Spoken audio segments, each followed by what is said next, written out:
Hey guys, so yesterday I posted up a free bootleg remix thing that I did for that new song called Molly, um, and I'll have the link and stuff just in the box below. Anyway, I've had lots of emails from people saying, can I please show them how I made the bass line in the drop? So I'm going to do that for you right now. Now the sound is layered, and I used Massive for all three sounds, with some pretty juicy processing action, so I'll show you all that. So this is the sound anyway before I go any further. These are just the three sounds all isolated.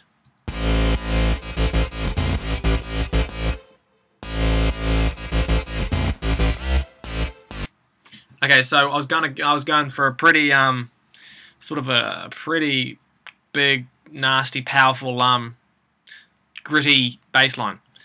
So that's what I was going for, because it just might be a good variation from that sort of that 303 sound that he had.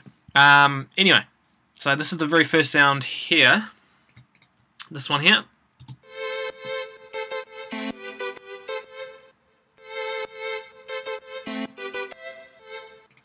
So it was just you can see here, that was just some chords that I played. That was the top sound. And I'm pretty sure this was just made in a couple of seconds. It's just you can see here, none of these. Okay, so none of these at the bottom here are turned on. The modulation OSC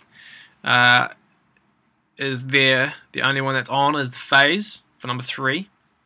And these are your oscillators here. Again, if you've watched my tutorials, the best way is pretty much to pause it and just copy the settings. But there you go, you can see there, those are the settings for the oscillators. This one here is the pulse saw, that one there. Okay, so I simply used 3 oscillators, all at the same pitch, and then they were sent through to these 2 filters here. So copy all that down. Also the voicing tab, just so you know, the voicing tab was just on 1, and on poly, nothing in that one there. No. Okay, so that was the voicing tab, right there. A bit of chorus to make it sort of a bit warmer and wider. Some reverb. And some EQ. Okay. And like I say, I was playing 2 notes for my chord. Okay, so that's that top sound there. Oh, sorry, and this one here on these 2 oscillators. I've put a slight bit of like vibrato on these 2 oscillators here. So I just took the number 5 here and I took it over there, and I put them both at 38. And this was the settings here. So it's just this top one, that was the rate, and that was the amp. Okay, so that's that top sound. Now, this is this sound here. Oh, well, I did that again.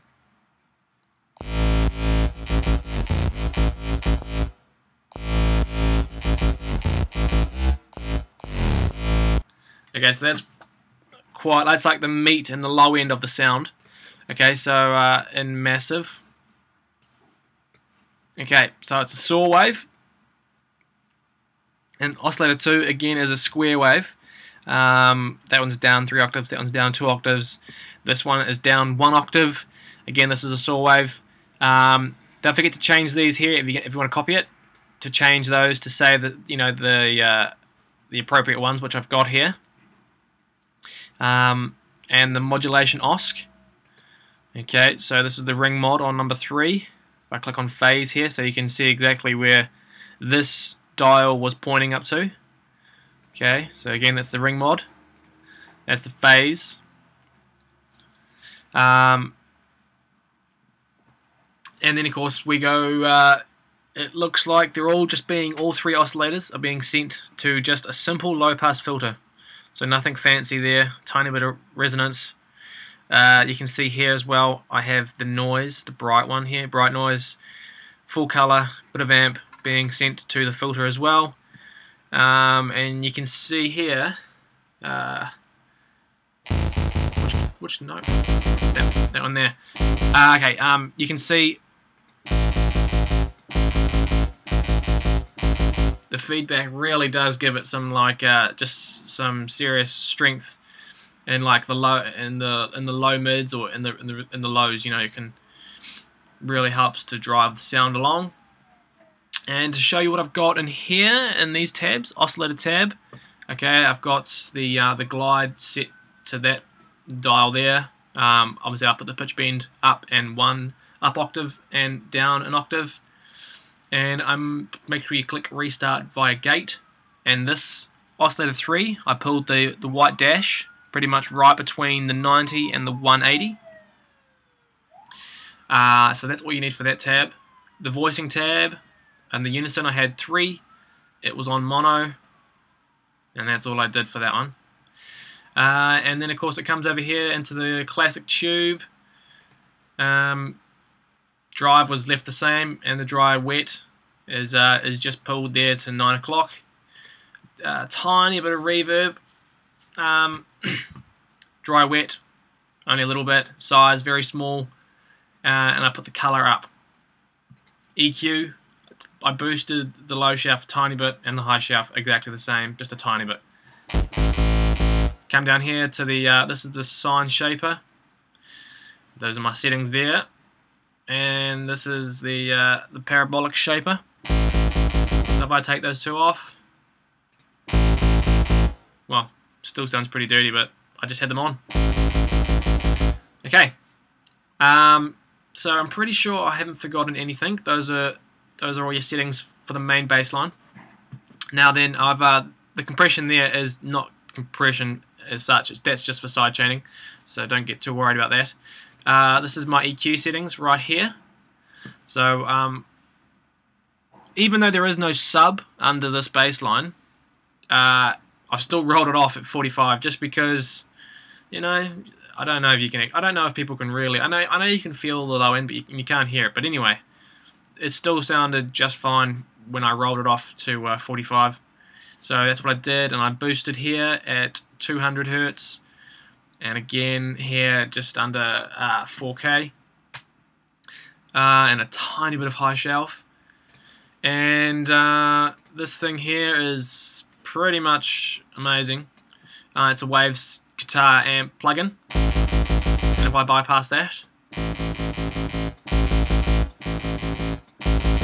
just adds some serious grit. I've only kind of come across that. It's like a, you know, I've just come across using that, so I'm probably going to be using that a lot more because it's just so good. It's unbelievable. So that's all I had on those, and I had a slight send here off to a reverb, and it was a small space room, realistic room. That's the one I used. So it's a small space reverb. Again, only just not much at all. So there's that sound, and then of course I wanted it to be, you know, really seriously gritty. So what I did was I just duplicated that sound. How am I going? I've talked for 8 minutes. Jesus. Okay, so I did this one quicker. And then okay, so I just duplicated that sound there. So I'm playing the exact same MIDI here, except I just put it up 1 octave. Okay, so it's 1 octave above. And then I got in there and I slightly changed the EQ a little bit. Like there's not as much low end. I probably should have, you know, I should have probably put that to like 100 or something, but it's all good. Doesn't matter. Okay, and then I've got the same guitar amp setting as before, because like I said, I duplicated it.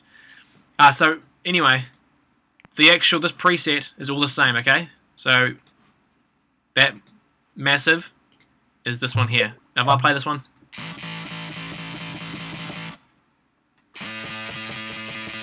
okay, so that's the sound right there. You can hear it's just pretty nasty, and there's not a lot to it because it's sitting on top of the this one here. I'll show you that in a second. So anyway, back to the processing. Okay, so after I had the guitar amp, I put this distortion from Logic. Just because I did. Some channel EQ action. Oh, again, so there you go. I cut it off to 166 there, so rolling off the lows. And I've got this thing which is pretty... It's filthy, actually. It's... Oh, you can't even hear it. So that's the sound without it. And then with it. Without it. So you can pretty much see that this is the thing responsible for all the dirtiness of the sound. And that's it. The gate there, I didn't use it in the end. And the gain, that's just for automation purposes. So that was it. Now then, so if I play this sound by itself, and then this one by itself, and then I'll play them both together. And together. And then the top one.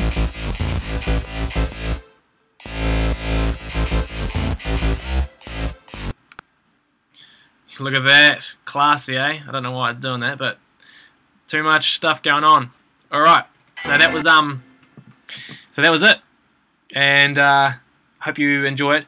So don't forget, it's a free song. Go down there, download it, and yeah, get to it. Alright guys, we'll see you again.